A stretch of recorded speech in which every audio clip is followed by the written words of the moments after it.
I want to be part. Back, everyone. We're going to talk about specifically the 1031 tax-free exchange. We've touched on it in some of the other videos, but this one will be strictly about that, and we'll use some hypothetical deals to show how that works.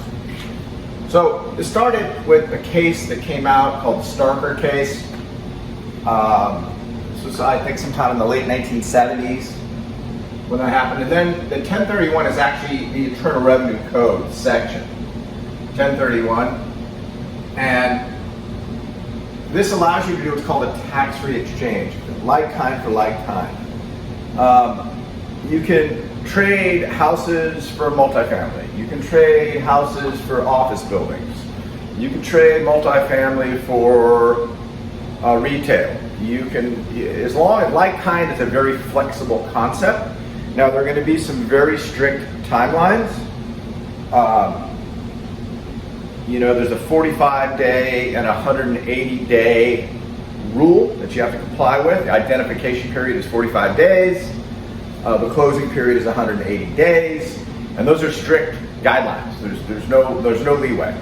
So, in the day, years ago, after the Starker case came out and before it was well established, people would often use attorneys to do their 1031 tax-free exchanges. In fact, I did a tax-free exchange for a client in around 1997 or 1998 as a lawyer, and did the paperwork, functional aspects of the transaction. But that became not necessary anymore, because now what you have is what's called a 1031 intermediary, okay? And these companies are just basically escrow companies that specialize in tax-free exchanges. So these are very important players on your real estate team. You build a relationship with someone. I've got a gal I've done, I don't know, if I've done a half a dozen, I've done a dozen or more tax-free exchanges in my career. And I always use the same people. Now, I had some other people early on, but you find out who you like and who's good and who'll get your deals done. So the basic concept is this. You own a property. Let's say it's a duplex, and let's say you've fixed it up, you've raised the rent, you've increased the value, you've got good equity, you've had it for 2, 3, 5 years, what have you, but you're not sure you want to keep it, and you see some other deals over here that you like better. Maybe this is a Burger King, triple net retail, and maybe you're thinking you want to get out of multifamily and all the extra work and headaches and dealing with tenants and stuff of multifamily, and you've saved enough cash and you're ready to go into the commercial retail world. This would be a triple net deal, what we call QSR, quick serve restaurant. These are great deals, as I talk about in some of the other videos. Watch the triple net video. So in a nutshell, you get an escrow opened over here on this property. Let's say this is in Sacramento, and let's say this is in Tennessee.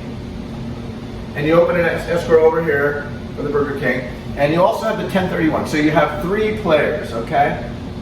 And what happens is, when your buyer comes and they buy this from you, the cash from the buyer goes into your Sacramento escrow.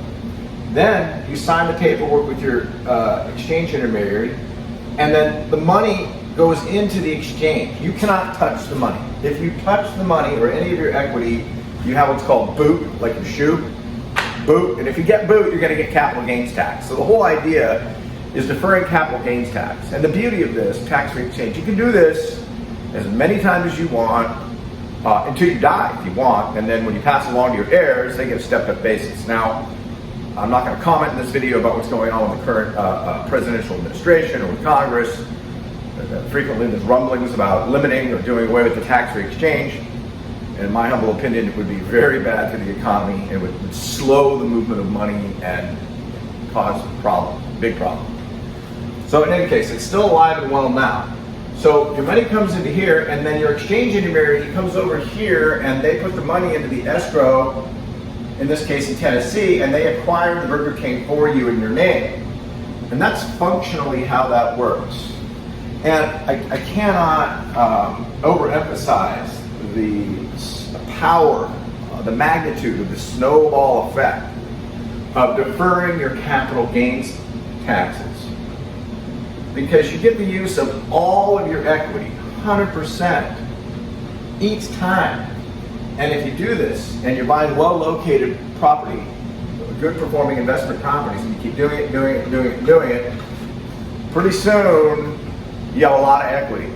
And that increases your net worth, and obviously enhances your financial security, which gives you more freedom, which is, I think, what a lot of us are after. Anyway, I hope this has been helpful. Stick around and we'll do some more in a little while.